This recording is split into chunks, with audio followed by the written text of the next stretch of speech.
नमस्कार, स्वागत है आपका न्यूज 18 पंजाब हरियाणा हिमाचल में। मैं हूं आपके साथ कुसुम रावत। बुलेटिन की शुरुआत इस वक्त की बड़ी खबर के साथ करेंगे। बड़ौदा उपचुनाव के लिए वोटिंग कल होगी। मतदान को लेकर सभी तैयारियां पूरी कर ली गई है। बड़ौदा के रण में दांव पर सभी सियासी दलों की प्रतिष्ठा लगी हुई है। बीजेपी की प्रतिष्ठा भी दांव पर है। कांग्रेस के सामने सीट बचाने की चुनौती है। प्रचार के आखिरी दिन दिग्गजों ने लगाया पूरा जोर और कल चुनाव को लेकर वोटिंग होगी। मतदान को लेकर सभी तैयारियां यहां पर पूरी कर ली गई हैं। बड़ौदा के रण में सियासी दलों की जो प्रतिष्ठा है वो दांव पर लगी है। बीजेपी की प्रतिष्ठा भी यहां पर दांव पर लगी है क्योंकि तमाम दावे किए गए हैं जीत के यहां पर। इसके साथ ही कांग्रेस के सामने अपनी सीट को बचाने की चुनौती होगी और इन्हीं चुनौती को लेकर तैयारियां पूरी की गई हैं और कल मतदान होगा और मतदान को लेकर तैयारियां पूरी कर ली गई हैं।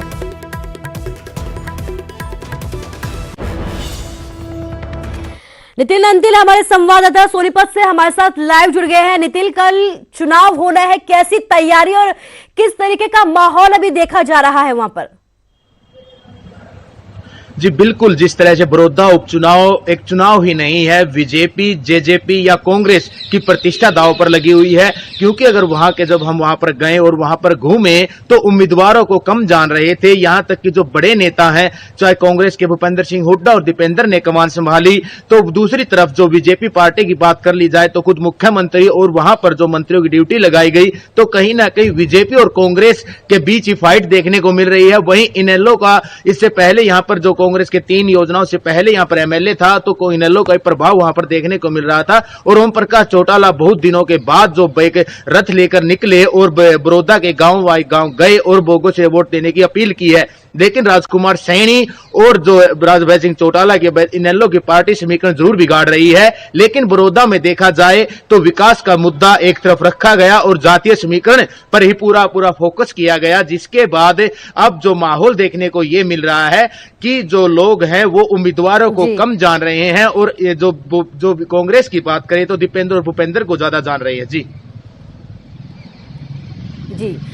नितिन, एक सवाल आपसे ये भी जानना चाहूंगी कि चुनौतियां कई हैं, चाहे वो बीजेपी है चाहे वो कांग्रेस है, क्योंकि बीजेपी सत्ता में है और कांग्रेस के सामने अपनी सीट को बचाने की चुनौती है। ऐसे में जनता की अगर बात की जाए तो कौन से वो मुद्दा है यहाँ पर अहम तौर पर जिन्हें लेकर यहाँ पर जनता वोट करे? जी बिल्कुल, आपसे बता दें कि जो वहाँ के जो जनता है उनसे बातचीत के दौरान जो लोग हैं उनके अलग अलग राय हैं। उनका ये कहना है कि विकास तो बड़ौदा से पिछड़ा ही हुआ है, क्योंकि जो बड़ौदा है उसकी कुछ किस्मत ही अच्छी थी कि यहाँ के उपचुनाव हुआ है और यहाँ जो मंत्री बीजेपी के हों या फिर कांग्रेस के हों। हालांकि जो हुड्डा है कांग्रेस पार्टी के, वो उसे अपना गढ़ जरूर बताते हैं, लेकिन जो विकास की बात अगर बड़ौदा में कर ली जाए और जनता से जो बातचीत हुई, जनता का यही कहना था कि विकास नाम तो यहाँ पर है ही नहीं और चुनाव में मुद्दा भी विकास का नहीं था। जो नेता थे वो बीजेपी के तो सेंटर के अपने मुद्दे गिनवा रहे थे और कांग्रेस को जिम्मेवार बता रहे थे कि विकास नहीं करवाया। लेकिन जो कांग्रेस थी वो 6 साल का हवाला दे रही थी कि बीजेपी ने 6 साल में विकास नहीं करवाया। लेकिन जो 3 अध्यादेश लेकर आए हैं और किसानों में एक बहुत बड़ा गुस्सा उनको लेकर है, क्योंकि किसान की फसल मंडी में नहीं बिक रही है। आप एक जो मंच है, खुद मुख्यमंत्री मनोहर लाल खट्टर ने उस मंच से कहा कि एमएसपी अगर नहीं मिली तो मैं राजनीति छोड़ दूंगा। लेकिन जो वहां के लोग हैं उनका यह कहना है कि एमएसपी मिल ही कहां रही है, वो अपनी फसल लेकर मंडी में जा रही है, लेकिन मंडी में फसल की जो एमएसपी है उस पर नहीं खरीदी जा रही, जिसके लोगों में गुस्सा है और उसका प्रभाव बड़ौदा में जरूर देखने को मिलेगा। जी नितिन, इस तमाम जानकारी के लिए आपका शुक्रिया। तो कल चुनाव है और कल ये साफ हो जाएगा कि कवियों पर लाठी चार्ज किया था, जिसके बाद अब लोगों को हिरासत में भी लिया गया है।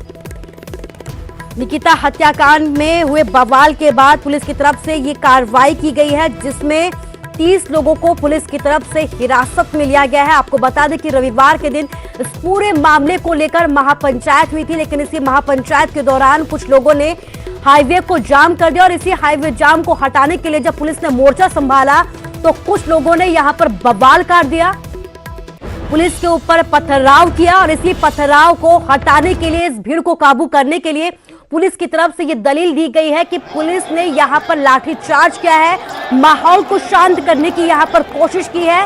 पुलिस का ये कहना है कि कुछ शरारती तत्वों की तरफ से यहां पर माहौल खराब करने की कोशिश की गई।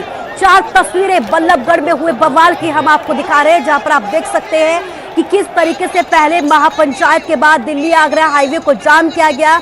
इसके बाद प्रदर्शनकारियों ने यहां पर बवाल काटा, पथराव किया, पुलिस ने मोर्चा संभाला और पथराव करने वाले लोगों पर लाठीचार्ज किया।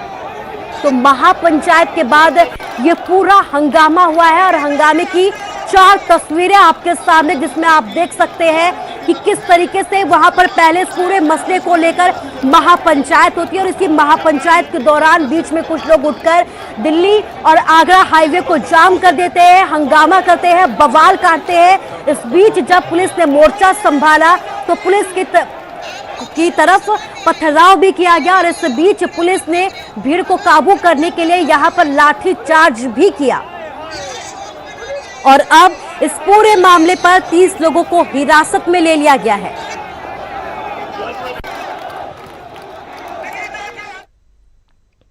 तो निकिता हत्याकांड को लेकर हरियाणा में बवाल मच गया है। रविवार को इस मसले पर महापंचायत बुलाई गई, लेकिन इस महापंचायत के दौरान वो हुआ जिसको किसी की उम्मीद नहीं थी। इंसाफ की मांग एक तरफ थी, लेकिन इसी के साथ ही यहां पर शोर शराबा था, पथराव था। लेकिन ये सब क्यों हुआ, ये देखते हैं।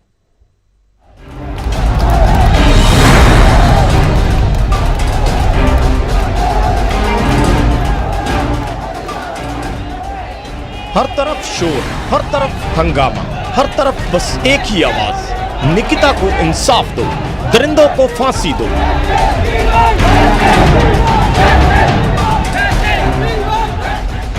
आजकल हर तरफ यही मांग है, हर तरफ यही पुकार है और इन्हीं सब मांगों को लेकर फरीदाबाद के बल्लभगढ़ में महापंचायत बुलाई गई। दशहरा मैदान में इस महापंचायत का आयोजन किया गया।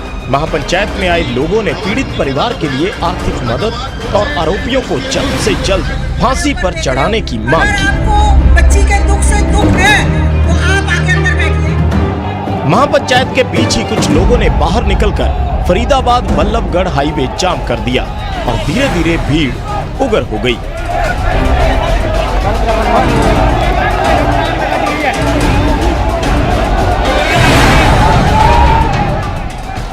शोर बढ़ता गया, हंगामा होने लगा, तोड़फोड़ होने लगी, पथराव होने लगा। पुलिस ने मोर्चा संभाला और भीड़ को काबू करने की कोशिश की, लेकिन भीड़ और उग्र होती चली गई। इसी बीच पुलिस को भीड़ को काबू करने के लिए लाठीचार्ज करना पड़ा।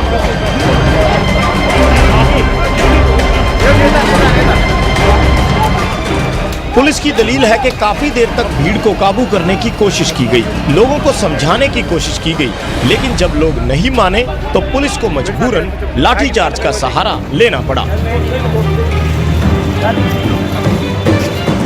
शरारती बच्चे गली में से भी और कुछ पंचायत में से आकर के रोड की तरफ आ गए और रोड पे जाकर के उन्होंने हाईवे को ब्लॉक करने का प्रयास किया।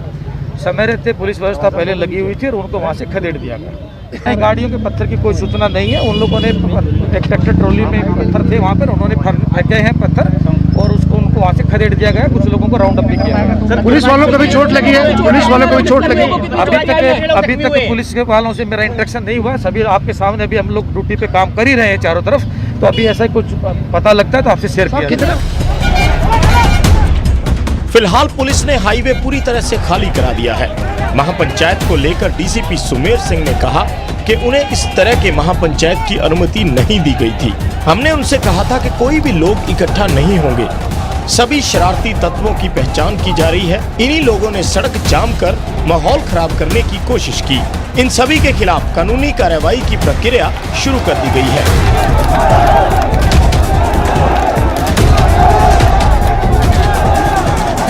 हालांकि इस मसले पर मुख्यमंत्री मनोहर लाल भी साफ कर चुके हैं कि दोषियों को सख्त से सख्त सजा दी जाएगी। बहुत ही एक ऐसी घटना हुई है जिसकी जितनी निंदा की जाए उतनी कम है, क्योंकि ये विषय लव जिहाद के साथ जोड़ करके देखा जा रहा है। लव जिहाद वाला विषय भी इसके ऊपर बाकायदा विचार चल रहा है और केंद्रीय स्तर पर भी और प्रदेश स्तर पर भी हम इसको बहुत गंभीरता से ले रहे हैं।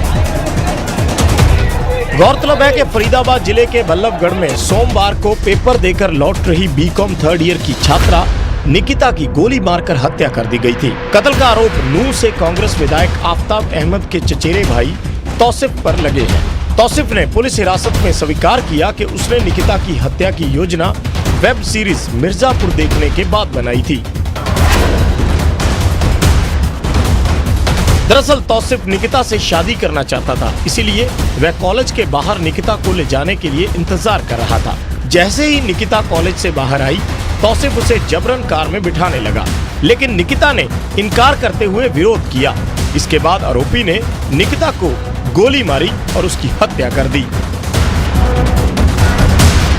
दोनों आरोपियों तौसीफ और रेहान को पुलिस ने गिरफ्तार कर लिया है और दोनों के दोनों आरोपी फिलहाल न्यायिक हिरासत में हैं। फरीदाबाद से दीपक गौतम, न्यूज़ 18 हरियाणा। तो यूपी की तर्ज पर हरियाणा में भी लव जिहाद के खिलाफ कानून लाने की तैयारी की जा रही है। इस बात के संकेत खुद सूबे के गृह मंत्री अनिल विज ने दिए हैं। लव जिहाद को लेकर क्या कहना है अनिल विज का, इस रिपोर्ट के जरिए देखिए।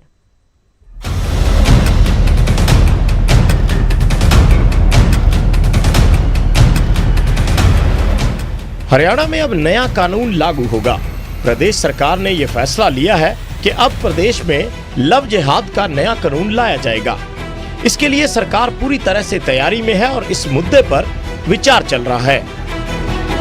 घटना हुई है जिसकी जितनी निंदा की जाए उतनी कम है, क्योंकि ये विषय लव जिहाद के साथ जोड़ करके देखा जा रहा है। लव जिहाद वाला विषय भी, इसके ऊपर बाकायदा विचार चल रहा है और केंद्रीय स्तर पर भी और प्रदेश स्तर पर भी हम इसको बहुत गंभीरता से ले रहे हैं। योगी आदित्यनाथ जी जो कहते हैं, जब कहते हैं, सत्य कहते हैं। ये लव जिहाद का इलाज करना जरूरी है बच्चियों को बचाने के लिए।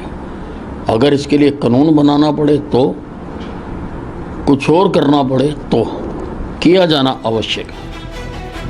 सिर्फ हरियाणा ही नहीं बल्कि यूपी सरकार भी इस फैसले से सहमत है और उन्होंने खुद इसके खिलाफ कानून लाने पर विचार किया है। निर्णय ले रही है कि हम लव जिहाद को सख्ती से रोकने का कार्य करेंगे। एक प्रभावी कानून बनाएंगे। छद्मवेश में चोरी छुपे, नाम छुपा करके, स्वरूप छुपा करके जो लोग बहन बेटियों की इज्जत के साथ खिलवाड़ करते हैं, उनको पहले से मेरी चेतावनी, अगर वे सुधरे नहीं तो राम नाम सुनते हैं। हरियाणा के गृह मंत्री अनिल विज ने खुद ट्वीट करके ये जानकारी दी है, मगर इसके खिलाफ कानून क्या होगा, कैसा होगा, होगा भी या नहीं, ये फैसला सरकार को लेना है। लेकिन सवाल ये है कि आखिर एक मासूम की जान जाने के बाद ही सरकार होश में क्यों आई? क्यों अब कानून बनाने की याद आई है? क्या निकिता की तरह पहले ऐसे कभी किसी की जान नहीं गई? आखिर क्यों?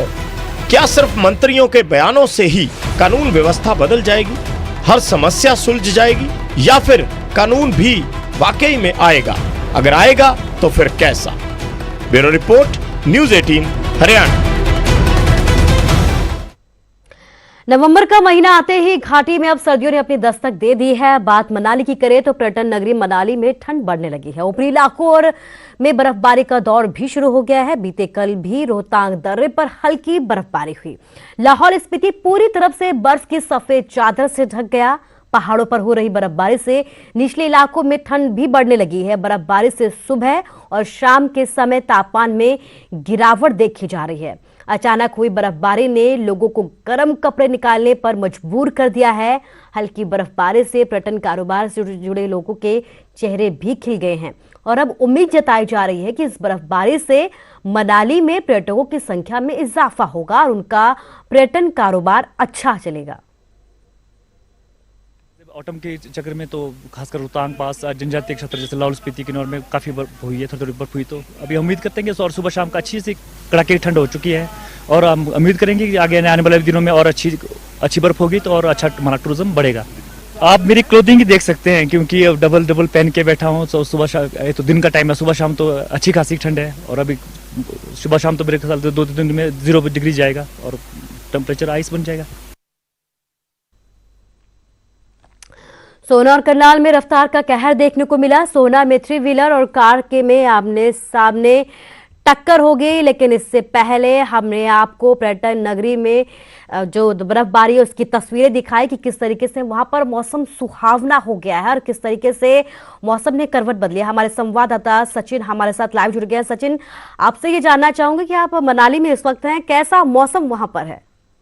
जी हाँ कुसुम, देखिए अगर मैं बात करूं, जैसे ही नवंबर का महीना आरंभ हो चुका है तो नवंबर के महीने के आरंभ होते ही घाटी में अब सर्दियों ने भी दस्तक दी है और ठंड का प्रकोप भी बढ़ता जा रहा है। अगर मैं इसमें की बात करूं, हालांकि घाटी में अभी जो मौसम यहाँ पर बिल्कुल खराब चल रहा है और आसमान में जो है बादल यहाँ पे छाए। मैं कुछ तस्वीरें दिखा चाहूँ, आप देखते हैं कि अभी जो घाटी में जो यहाँ पे बादल छाए और हल्की हल्की जो है धूप वो भी यहाँ पे निकल रही है। हालांकि बीते कल जो है मनाली के आसपास की जो ऊंची क्षेत्र है, चाहे वो रोहतांग दर्रा है या फिर दूसरे क्षेत्र है, वहां पर जो है हल्की बर्फबारी और जो जिला लाहौल स्पीति है वहां पर भी जो पिछले कल जो है ताजा हिमपात वहां पे हुआ, जिसके कारण जो पूरी घाटी में जो ठंड बढ़ती जा रही है और लोगों ने भी जो अब गर्म कपड़े पहने यहाँ पर शुरू कर दिया। अगर मैं बता दूं कि जिस तरह जो रोहतांग दर्रा था ये हमेशा जो है नवंबर के महीने में बर्फबारी होने के बाद जो है बंद हो जाता था, जिससे जिला लाहौल स्पीति का जो है वो संपर्क पूरे देश दुनिया से कट जाता था। लेकिन इस बार अटल टनल रोहतांग के बन जाने से जो है अब जिला लाहौल स्पीति पूरी तरह से पूरे देश प्रदेश से जो जुड़ चुका है। तो वहां पर जैसे ही अब जो बर्फबारी की जो सूचना लोगों को मिली है और पर्यटकों को मिली है, तो वहां पर जो है जो सिसु नामक जगह है जो जिला लाहौल स्पीति का एक जो है पर्यटन क्षेत्र इसमें बन चुका है, वहां पर जो बर्फबारी के बाद लोगों की काफी हुजूम वहां पे उमड़ता जा रहा है। और रोहतांग दर्रा जो हमेशा जो विख्यात रहा है बर्फबारी के लिए, वहां पे जो है अब इस बार जो है रोहतांग खुलने के बाद जो वहां पर जो है जो सन्नाटा है वो पसरा है। लेकिन मैं बात करूं, जिस तरह अब मौसम जो है यहाँ पर चेंज होता जा रहा है और जो सर्दियां दस्तक दे रही है, तो उससे अब जो है यहाँ पर घाटी में जो ठंड बढ़ती जा रही है और जिस तरह जो बर्फबारी यहाँ हुई है, इससे जो घाटी के पर्यटन कारोबार से जुड़े लोग हैं उनके चेहरों पर यहाँ पे कुछ जो है राहत देखी जा रही है। क्योंकि जिस तरह पिछले मार्च महीने से जो यहाँ पर जो कोरोना वायरस के कारण जो है पूरा पर्यटन कारोबार यहाँ पर जो बिल्कुल ठप हो चुका था, तो ऐसे में अब जो है बर्फबारी हुई तो इससे कहीं ना कहीं यहाँ के पर्यटन जो कारोबारी है उन्हें कुछ जो है यहाँ पर उम्मीद जगी है कि अच्छा पर्यटन कारोबार यहाँ पे हो सकता है। जिस तरह जो अब जो बर्फबारी हुई तो इसके बाद उन्हें उम्मीद जाग रही है कि अब जो है पर्यटक जो मनाली आ सकता है। लेकिन मैं बता दूं कि अभी जो है फिलहाल जो भी पर्यटक मनाली पहुंच रहा है वे अपनी गाड़ियों में जो यहाँ पर आ रहा है, क्योंकि जो सरकार की तरफ से अभी यहाँ पर जो किसी तरह की जो है जो वॉल्वो बसेस दिल्ली से मनाली के बीच चलती वो यहाँ पर नहीं चल पा रही। तो इसी कारण जो लोगों में कुछ मायूसी जरूर है, लेकिन जो ये बर्फबारी हुई कहीं ना कहीं ये मनाली के पर्यटन के लिए जो एक संजीवनी का यहाँ पर रूप जो एक संजीवनी प्रदान करेगी। जी, संजीवनी प्रदान करेगी। सचिन, इस तमाम जानकारी के लिए आपका शुक्रिया। तो बर्फबारी शुरू हो गई है, ठंड ने दस्तक दे दिया, ऐसे में पर्यटन कारोबार से जुड़े लोगों के चेहरे खिल गए हैं। उन्हें उम्मीद है कि इस ठंड की वजह से कहीं ना कहीं उनका पर्यटन कारोबार अच्छा चलेगा, जिसकी वजह से उन्हें अच्छा खासा इजाफा होने की भी उम्मीद है।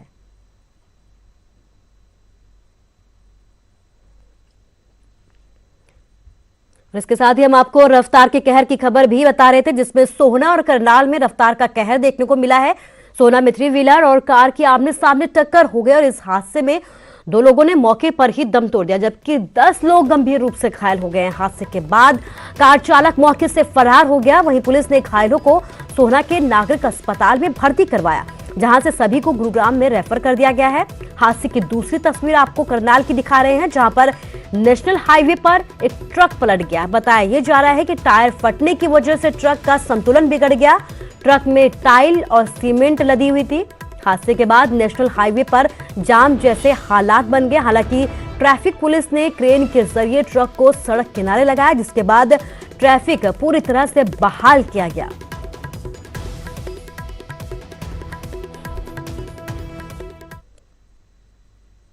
में से 2 ब्रॉड डेड पेशेंट थे, बाकी सबको हमने फर्स्ट एड दिया। सबकी रिससिटेशन की पूरी एफर्ट्स डाली गई। जो 2 डेड हो गए थे पेशेंट, फिर भी उनको हम रिवाइव नहीं कर पाए। बाकी सबको फर्स्ट एड देके, सूचरिंग करके, स्टिचेस करके, मेडिसिन देके उनको हायर सेंटर रेफर किया गया है फर्दर इलाज।